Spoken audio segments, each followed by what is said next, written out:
ছাগল চড়াতে চড়াতে আইপিএস হয়ে তাক লাগালেন মহারাষ্ট্রের বীরদেব সিদাপ্পা। 2024 সালে ইউপিএসসি পরীক্ষায় বসেছিলেন বীরদেব। সম্প্রতি ইউপিএসসির ফল প্রকাশিত হয়েছে। বীরদেবের সর্বভারতীয় র্যাঙ্ক 551। তার পূর্বপুরুষেরা ছাগল ভেড়া চড়াতেন।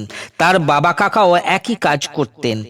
বাদ যাননি তিনিও। সংসারের হাল টানতে টানতে তাকেও একই দায়িত্ব তুলে নিতে হয়েছে কাঁধে। বীরদেব সিদাপ্পা মহারাষ্ট্রের কোলাপুরের বাসিন্দা।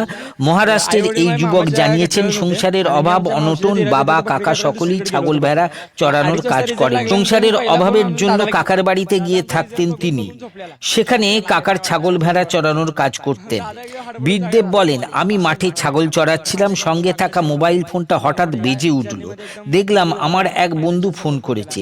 ফোন তুলতেই আমাকে ও বলল, কিরে ইউপিএসসি রেজাল্ট বেরিয়েছে তো, জানিস না তুই?